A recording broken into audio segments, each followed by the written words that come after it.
नमस्कार साथियों, सात्विक होलिस्टिक हेल्थ के चैनल पर आप सभी का बहुत बहुत स्वागत।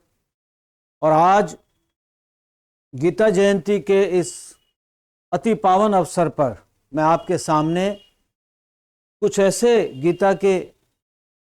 ऐसे मर्मस्पर्शी भावों को प्रकट कर रहा हूं जिसमें वो होलिस्टिक हेल्थ की बात बताई जा रही है। क्योंकि मैं एक प्रोफेसर हूं, डॉक्टर हूं, तो इसलिए होलिस्टिक हेल्थ की बात जो पूरी दुनिया में आज मानी जाती है, वो होलिस्टिक हेल्थ की बात आपके सामने रखना गीता के माध्यम से मैं समझता हूँ बहुत एक अद्भुत एक बात हो जाएगी।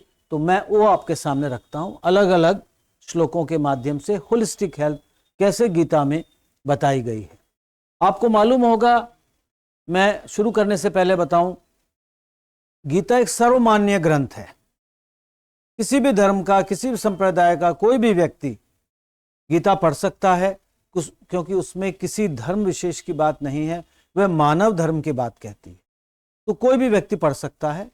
और यही कारण है कि दुनिया की लगभग सभी प्रमुख भाषाओं में गीता के ऊपर कमेंट्री है, गीता का उसमें अनुवाद है। और उदाहरण के लिए मैं लाया हूँ एक अद्भुत गीता का अनुवाद जो है गीता, उर्दू की गीता दिल मोहम्मद साहब की लिखी हुई, अंग्रेज़ों के ज़माने में लिखी हुई थी। ये लाहौर के एक प्रसिद्ध कॉलेज के प्रिंसिपल थे और इनके प्रयास की सभी लोगों ने बहुत सराहना की थी और आज भी ये उपलब्ध है। इनमें इन्होंने गीता को शेरों में कन्वर्ट करके रखी थी और बहुत अद्भुत, मुझे ये पसंद है बहुत। इसी तरह से सभी लगभग भाषाओं में गीता का अनुवाद है।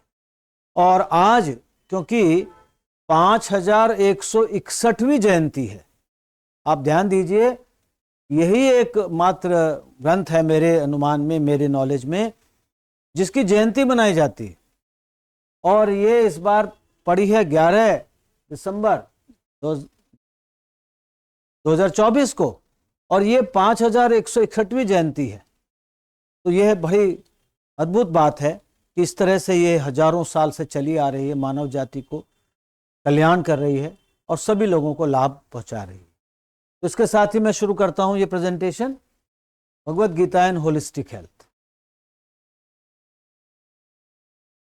ये वो महापुरुष हैं, वो गुरुदेव हैं, प्रोफेसर श्री ओजस्वी शर्मा जी महाराज, जो कि लॉ के प्रोफेसर रहे, आर्मी में भी रहे, और अरुणाचल प्रदेश में इन्होंने अध्यापन कार्य भी किया और मेरठ में वकालत भी करी। अद्भुत महापुरुष, बहुत ज़्यादा ये प्रसिद्धि से बचते रहे, अपने को छुपा कर रखा, मगर जो इन्हें पहचान पाए उनको पता चला कि इनके माध्यम से विश्व का कितना कल्याण हुआ। अब ये शरीर रूप में नहीं है, बट इनकी बातें, इनके विचार और इनकी वाइब्रेशंस अभी भी मौजूद हैं।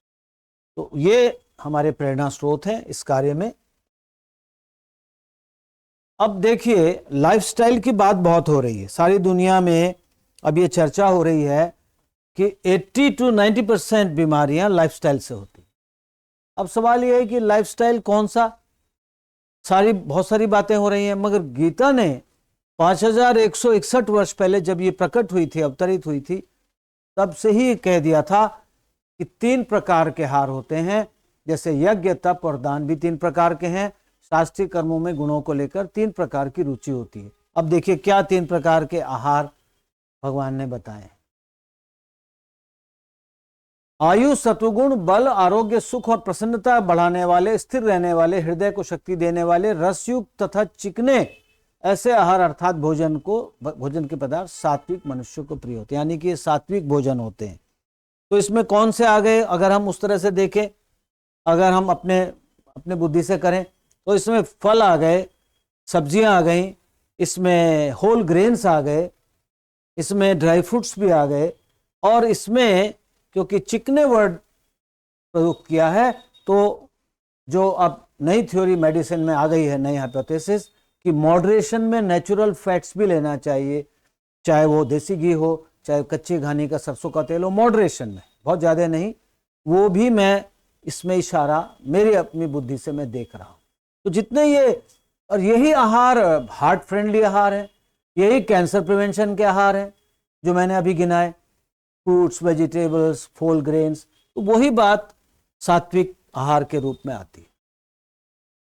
अब ये हैं राजसिक आहार, जो आजकल जिनका बहुत प्रचलन है, और मैं समझता हूं कि जितने होटल में या फास्ट फूड सेंटर पे जो मिलते हैं ज्यादातर वो यही कैटेगरी में है। अति कड़वे, अति खट्टे, अति नमकीन, अति गरम, अति तीखे, अति रूखे, अति दाहकारक आहार, भोजन के पदार्थ राजस मनुष्य को प्रिय होते हैं, जो कि दुख, शोक और रोग को देने वाले। तो रोग जो बढ़ रहे हैं साथियों, जो दुनिया भर में हार्ट डिजीज बढ़ रही है, कैंसर बढ़ रहे हैं, हाइपरटेंशन बढ़ रहा है, स्ट्रोक बढ़ रहा है, सारी बीमारियां बढ़ रही हैं, हाइपर एसिडिटी बढ़ रही है, स्टोन्स बढ़ रहे हैं। मैं समझता हूं राजसिक आहार भगवत गीता के अनुसार काफी हद तक इसके लिए जिम्मेदार है।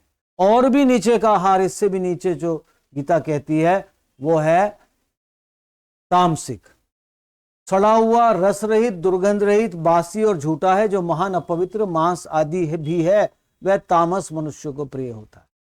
और आप सब जानते ही हैं कि ये जिन भोजन का इसमें इशारा है वो सारे भोजन डिजीज को, बीमारी को और मेंटल पीस को खत्म करने वाले हैं और बीमारी को बढ़ाने वाले। आगे चलते हैं, क्या कहती है होलिस्टिक के बारे में गीता।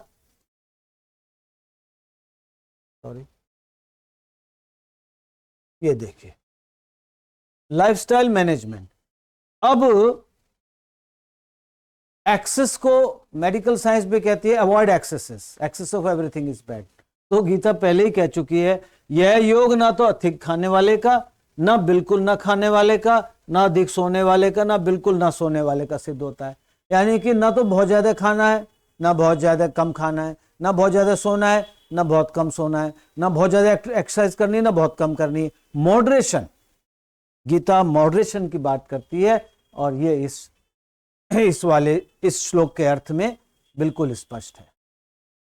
एक और श्लोक में भगवान क्या कहते हैं, दुखों का नाश करने वाला योग तो युक्त आहार विहार से युक्त चेष्टसी से कर्मशु चेष्टसी, जो इसका ओरिजिनल श्लोक है। युक्त स्वप्न बोध से योगो भवति दुखः, यानी दुख का नाश करने वाला योग तो यथा योग्य आहार और विहार, यानी कि फूड ऐसा जो उचित है, उतना फूड, इतनी एक्टिविटी जो उचित है, जो सही है, यथा योग्य चेष्टा, काम करने में भी बहुत एक्सेस नहीं और बहुत कम नहीं, यथा योग्य सोने, बहुत ज्यादा सोना, बहुत कम सोना, और सोने जागने वाले का सिद्ध होता है। अब देखिए, ये हजारों साल पहले जो बात अब हम आधुनिक विज्ञान में देख रहे हैं वो हमें मिलेगी। यह योग ना तो अधिक खाने वाले का, ना बिल्कुल ना खाने वाले का, ना अधिक सोने वाले का, ना बिल्कुल ना सोने वाले का सिद्ध होता है। वही बात फिर आ गई, एक्सेस को अवॉइड करना, यथा योग आहार विहार, वही बात आ गई। आगे चलते हैं। स्ट्रेस एक बहुत बड़ा फैक्टर है दुनिया में, सब बहुत सारी बीमारियां, बहुत सारी परेशानियां, बहुत सारे मतलब एडिक्शन की तरफ भी हम स्ट्रेस की वजह से जाते हैं। स्ट्रेस हमें इधर ले जाता है। तो गीता स्ट्रेस को भी टैकल करने का तरीका बताती है। किसी एक श्लोक में भगवान कह रहे हैं, हे कुंती नंदन, इंद्रियों के विषय जड़ और शीत अनुकूलता उष्ण प्रतिकूलता के द्वारा सुख और दुख को देने वाले हैं, आने जाने वाले अनित्य हैं। हे वंशोद्भव अर्जुन, तुम इन्हें सहन करो। यानी कि बहुत ज्यादा खुशी भी आए तो बहुत ज्यादा एक्साइटेड मत हो, गमी आए तो बहुत ज्यादा दुखी मत हो, एक इक्वेनिमिटी रखो, एक सिंपल उसमें रहो, जैसे कि एक नदी जैसे बहती जाती है, समुद्र जैसे होता है। बहुत ज्यादा एक्सेस में रिएक्शन नहीं करना है, तो स्ट्रेस का इफेक्ट कम होगा। अब एग्जाम स्ट्रेस की बात आती है, एंजाइटी की। बहुत सारे बच्चे हम देखते हैं एग्जाम स्ट्रेस की वजह से कई तो डिप्रेशन में चले जाते हैं, कई सुसाइड भी अटेम्प्ट करते हैं, कुछ कर भी लेते हैं। तो ये गीता से अगर हम जुड़ें तो स्ट्रेस भी बहुत कम हो जाएगा। क्यों? कर्तव्य कर्म करने में तेरा अधिकार है, कर्मण्येवाधिकारस्ते मा फलेषु कदाचन, ये वही वाला श्लोक है। अतः तू कर्म करने का हेतु, फल का हेतु भी मत बन, और तेरी कर्म ना करने में भी आसक्ति ना हो। अच्छा जी, फल नहीं मिलेगा तो हम क्यों करें? वो कह रहे हैं फल की चिंता तो तू मुझ पे छोड़ दे, तू ड्यूटी कर अपनी। तो एंग्जाइटी तो वैसे ही कम हो जाएगी। एंग्जाइटी इसलिए तो होती है ये हो जाएगा, मैं ये हो जाऊंगा, मैं फेल हो जाऊंगा, मैं फलाना हो जाऊंगा।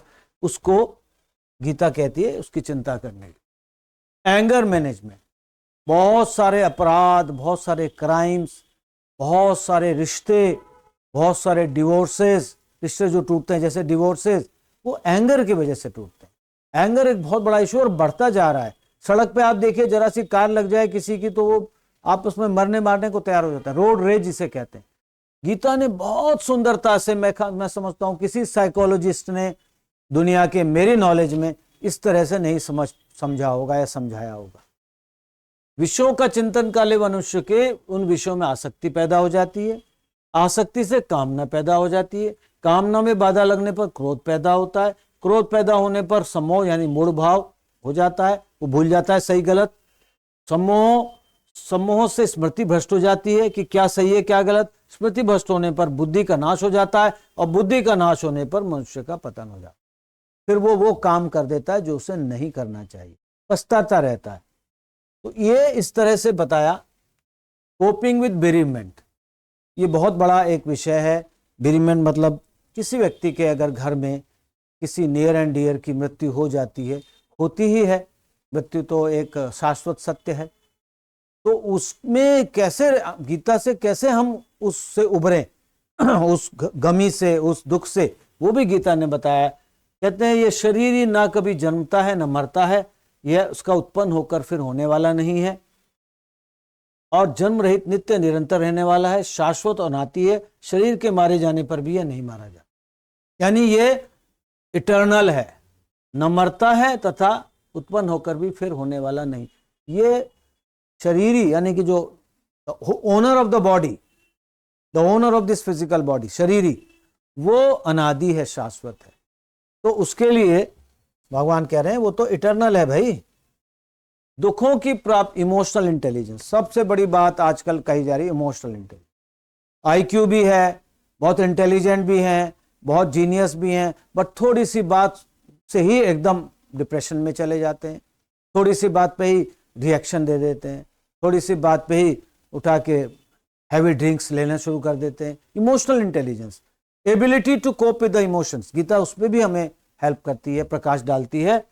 दुखों की प्राप्ति होने पर जिसके मन में उद्वेग नहीं होता, और सुखों की प्राप्ति होने पर जिसके मन में स्पृहा नहीं होती, तथा जो राग भय और क्रोध से सर्वथा रहित है, वह मननशील मनुष्य स्थिर बुद्धि कहा जाता है। ऐसे मनुष्य को भगवान स्थिर बुद्धि कहते हैं, स्टेबल माइंड, इमोशनली इंटेलिजेंट। जो प्रिय को प्राप्त होकर हर्षित नहीं होता, अप्रिय को प्राप्त होकर उद्विग्न ना हो। बहुत बढ़िया हो गया, बहुत अच्छा हो गया, बहुत अच्छे नंबर आ गए, खुश हो गए, यस, एकदम पार्टी करने लगे, और रिजल्ट अपने अनुकूल नहीं आया तो डिप्रेस हो गए। तो गीता कहती है ना तो बहुत ज्यादा एक्साइटेड होना है, ना बहुत ज्यादा डिप्रेस होना है, समता में रहना है। ठीक है भाई, ये भी ठीक है, ये भी ठीक है, ऐसा है, ये भी ठीक है। वो ब्रह्म को जानने वाला ब्रह्म में स्थित है। ज्ञानी महापुरुष विद्वान, ये सोशल वेलनेस, सोशल, आजकल सोशल हार्मनी बड़ी गड़बड़ हो गई है।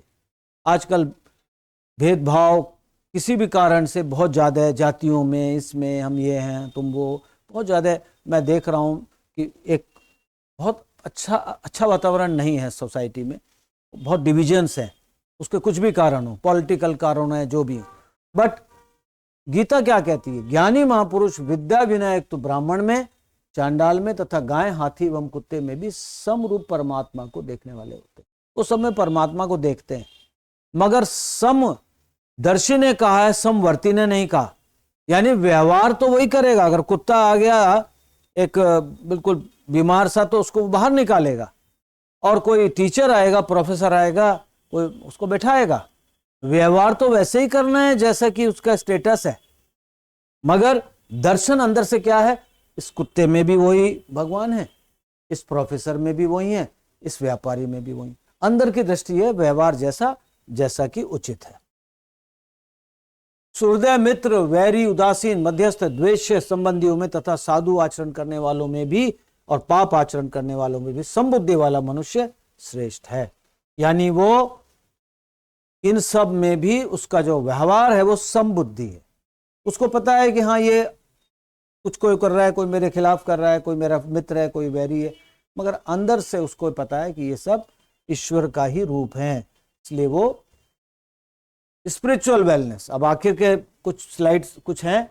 जो धीर मनुष्य दुख सुख में सम अपने स्वरूप में स्थित रहता है, जो मिट्टी के धेले पत्थर और सोने में भी सम रहता है, जो प्रिय अप्रिय में सम रहता है, जो अपनी निंदा स्तुति में सम रहता है, जो मान अपमान में सम रहता है, जो मित्र शत्रु के पक्ष में सम रहता है, और जो संपूर्ण कर्मों के आरंभों का त्यागी है, वह मनुष्य गुणातीत कहा जाता है। यानी गीता में घूम फिर के आप देखेंगे समता की बात आती, इक्विनिमिटी। इक्विनिमिटी से आदमी स्पिरिचुअली एनलाइटन हो जाता है, उसको ज्यादा फर्क ही नहीं पड़ता। और जो भक्त सब ये भी एक बड़ा महत्वपूर्ण श्लोक है, यो माम पश्यति सर्वत्र सर्वम च मयि पश्यति तेषाम अहम न प्रणश्यामि नचे में न प्रणश्यति। यानी कि जो मुझे देखता है और सबको मुझ में देखता है, उसके लिए मैं अदृश्य नहीं होता, वह मेरे लिए अदृश्य नहीं होता। तो जो भक्त है, जिसके लिए भगवान ही सब जगह हैं और भगवान में दिख रहे हैं, वो क्यों परेशान होगा? वो तो हमेशा मस्त रहेगा। और हमारे देश में ऐसे अनेक हुए हैं। आप देख लीजिए, तुलसीदास जी को देख लीजिए, कबीरदास जी को देख लीजिए, मीरा को देख लीजिए, गुरु नानक जी को देख लीजिए, शिरडी के साईं बाबा को देख लीजिए, बहुत सारे हैं जो इसके उदाहरण हैं। गिनने लगे तो पता नहीं कितना टाइम निकल जाए। जिस परमात्मा से संपूर्ण प्राणियों की उत्पत्ति होती है और जिससे संपूर्ण संसार व्याप्त है, उस परमात्मा का अपने कर्म के द्वारा पूजन करके मनुष्य सिद्धि को प्राप्त हो जाता है। साथियों, ये जो श्लोक है 18 का 46वां, यतः प्रवृत्ति भूतानाम ये न सर्वम इदम ततम स्वकर्मणा तम अभ्यर्च सिद्धिम विन्दति मानव, यह गुरुदेव भी इसको बहुत कोट करते थे और ये मेरे जैसे व्यक्ति, साधारण व्यक्तियों का भी फेवरेट है। क्यों फेवरेट है? और यंग जनरेशन का भी फेवरेट होना चाहिए। इसमें भगवान ने एक तरह से कंक्लूडिंग स्टेटमेंट दिया है कि भाई पूजा पाठ की पद्धतियां कुछ भी हों, कुछ भी तरीके से आप करें, हाईएस्ट पूजा भगवान ने किसको बताया? Doing your allotted duty with full concentration. जो जिसको काम मिला है, बर्तन मांजने का मिला है तो बर्तन अच्छे से मांजो, झाड़ू लगाने का मिला है झाड़ू अच्छे से लगाओ, पढ़ाने का मिला है पढ़ाओ पूरे तन्मयता से, बॉर्डर पे सुरक्षा करने का मिला है उसको करो, पढ़ने का मिला है छात्र पढ़ें। वो कहते हैं जो उस परमात्मा की पूजा करना चाहता है, जिससे संसार निकला है, जिससे संसार प्रकट हुआ है और जिसके अंदर ये मौजूद है, वो प्रकट होकर एग्जॉस्ट नहीं हो गया, उसी में ही है, उसी कॉन्शियसनेस में। उसकी पूजा कैसे करें? अपनी अलॉटेड ड्यूटी, जो काम मिला है, जिसको जो मिला है, कोई काम छोटा बड़ा नहीं है, पूरी ईमानदारी से जब करेंगे तो उस व्यक्ति के द्वारा पूजन होगा उसका, और क्या होगा? सिद्धि प्राप्त हो जाएगी। गीता की सिद्धि जो है वो कोई चमत्कार आदि नहीं, गीता की सिद्धि है परम आनंद, परम शांति, चैन रहना, हमेशा चैन रहना। तो वो एक बड़ा महत्वपूर्ण श्लोक है ये। और इसी के साथ मैं आज गीता जयंती पर आप सबको बधाई देते हुए, गीता जयंती की 5161वीं, और ये मैं अपनी वाणी को विराम देता हूँ। उम्मीद है आपको आज के शुभ अवसर पर गीता जी से जो प्रेरणा की बातें सुनने को मिली, आपको इससे लाभ होगा। बहुत बहुत नमस्कार।